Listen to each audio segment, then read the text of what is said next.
ನಮ್ಮ ಜೊತೆ ಆರ್ ಅಶೋಕ್ ಅವರು ಇದ್ದಾರೆ, ಅವ್ರನ್ನೇ ಮಾತಾಡ್ಸ್ತಾ ಹೋಗೋಣ. ಸರ್, ಇವತ್ತು CM ಒಂದು ಪ್ರಚಾರದ ಸಂದರ್ಭದಲ್ಲಿ ಒಂದು ವ್ಯಕ್ತಿ ಗನ್ನನ್ನು ಹಿಡಿದು ಆರವನ್ನು ಹಾಕಿರುವಂಥದ್ದು ಸರ್. ಅದು ನಿಜಕ್ಕೂ ಒಂದು ರೀತಿ ಬೆದರಿಕೆ ಹಾಕುವಂಥ ಒಂದು ಕಾರ್ಯಕ್ರಮ ಅಂತ ಅನಿಸುತ್ತೆ ನನಗೆ. ಯಾಕೆ ಅಂತ ಹೇಳಿದ್ರೆ, ಚುನಾವಣೆ ಘೋಷಣೆ ಮುಂಚೆ ಒಂದು ತಿಂಗಳು ಮುಂಚೆ ಗಂಡನ್ನು ಸರೆಂಡರ್ ಮಾಡಬೇಕು, ಅದು ಪೊಲೀಸ್ ಕಸ್ಟಡಿಯಲ್ಲಿರಬೇಕು. ಅದು ಹೆಂಗೆ ಅವನ ಜೋಬಲ್ಲಿ ಬಂತು ಅಂತ ಅದು ದೊಡ್ಡ ಪ್ರಶ್ನೆ. ಮತ್ತು ಆ ರಾಜಾರೋಷವಾಗಿ ಬಂದಾಗ್ತಾ ಇದ್ದಾನೆ ಅಂದರೆ ಅಲ್ಲಿರೋ ಪೊಲೀಸರೇನು ಮಣ್ಣು ತಿಂತಾರ? ಯೋಚನೆ ಮಾಡಬೇಕಾಯ್ತಲ್ಲ. ಸಿದ್ದರಾಮಯ್ಯ ಅಲ್ಲ, ಮುಖ್ಯಮಂತ್ರಿ ಸಿದ್ದರಾಮಯ್ಯ. ಮುಖ್ಯಮಂತ್ರಿಗೆ ಏನೇನು ಫೆಸಿಲಿಟೀಸ್ ಇರುತ್ತೆ, ಈ ಥರದ ವ್ಯಕ್ತಿಗಳು ಬಂದು ರಾಜಾರೋಷವಾಗಿ ಆಗ್ತಾರೆ ಅಂತ ಹೇಳಿದ್ರೆ ಬೆದರಿಕೆ ಕೊಡೋಕ್ಕೆ. ಕಾಂಗ್ರೆಸ್ ಪಾರ್ಟಿ ಒಂದು ಸಂಸ್ಕೃತಿ ಅಂದರೆ ಗೂಂಡಾಗಿರಿ.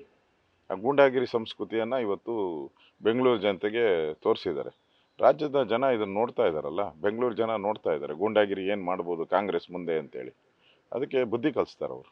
ನೀವು ಪದೇ ಪದೇ BJP ಅವರು ಆರೋಪ ಮಾಡ್ತಿದ್ರಿ ಲಾ ಆ್ಯಂಡ್ ಆರ್ಡರ್ ಸರಿ ಇಲ್ಲ ರಾಜ್ಯದಲ್ಲಿ ಅಂತ. ಅದಕ್ಕೆ ಇದು ಒಂದು ನಿದರ್ಶನನ ಸರ್? ಪಕ್ಕಾ ನಿದರ್ಶನ. ಪಾಕಿಸ್ತಾನ ಜಿಂದಾಬಾದ್ ಅಂತ ವಿಧಾನಸೌಧದಲ್ಲಿ ಕೂಗ್ತಾರೆ, ಎಲ್ಲ ಕಡೆ ಗಲಾಟೆಗಳು, ದೊಂಬಿ. ಶಿವಮೊಗ್ಗದಲ್ಲಿ ಗಲಾಟೆ ನಡೀತು, ಕೋಲಾರದಲ್ಲಿ ನಡೀತು. ಇದು ಕೂಡ ರಾಜಾರೋಷವಾಗಿ ಬಂದ ಇದ್ದಾರೆ ಅಂದರೆ ಕಾನೂನು ಸುವ್ಯವಸ್ಥೆ ಏನಿದೆ ಇನ್ನೇನು ಉಳಿಬೇಕು? ಚುನಾವಣೆ ಬಂದಾಗ ಗನ್ನುಗಳನ್ನ ಸರೆಂಡರ್ ಮಾಡೋದು, ಕಸ್ಟಡಿಗೆ ತಗೊಳೋದು ಪೊಲೀಸರ ಕರ್ತವ್ಯ.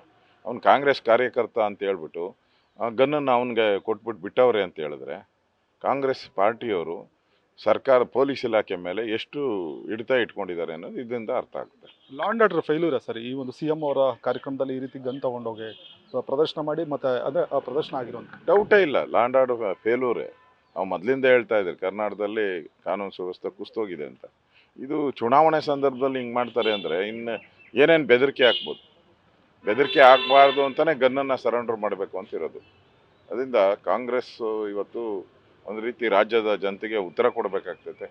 ಏನು ಗನ್ ತೊಗೊಂಬಂದಿರೋದ್ರ ಬಗ್ಗೆ, ಗನ್ ಸರೆಂಡರ್ ಮಾಡದೇ ಇರೋ ಬಗ್ಗೆ, ಪಬ್ಲಿಕ್ಕಾಗಿ ಗನ್ನನ್ನು ಪ್ರದರ್ಶನ ಮಾಡಿ ಬೆದರಿಕೆ ಹಾಕೋದ್ರ ಬಗ್ಗೆ, ಇದು ನಿಜಕ್ಕೂ ನಾಚಿಗೇಡಿನ ಸಂಗತಿ. ಇದ್ರ ಬಗ್ಗೆನೂ BJP ಕಂಪ್ಲೇಂಟನ್ನು ಕೊಡುತ್ತೆ. ಸರ್ಕಾರಕ್ಕೆ ಏನು ಆಗ್ರಹಿಸ್ತೀರಾ ಸರ್? ಸರ್ಕಾರ ಮುಖ್ಯಮಂತ್ರಿ ಆದವ್ರಿಗೆ ಅವ್ರದ್ದೇ ಆದಂಥ ಒಂದು ನೀತಿ ನಿಯಮಗಳಿರ್ತದೆ.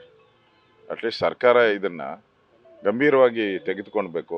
ಈ ಥರ ಗನ್ ಹಿಡ್ಕೊಂಡು ಈ ಥರದ್ದೆಲ್ಲ ಬರೋವಂಥದ್ದು ಸಂಸ್ಕೃತಿ ಅಲ್ಲ ಇದು. ಇವಿಷ್ಟು ಆರ್ ಅಶೋಕ್ ಅವರ ಮಾತಾಗಿರುವಂಥದ್ದು. ಕ್ಯಾಮ್ರಾ ಪರ್ಸನ್ ಶಿವಾನಂದ್ ಜೊತೆ G Manjunath, news first Bengaluru.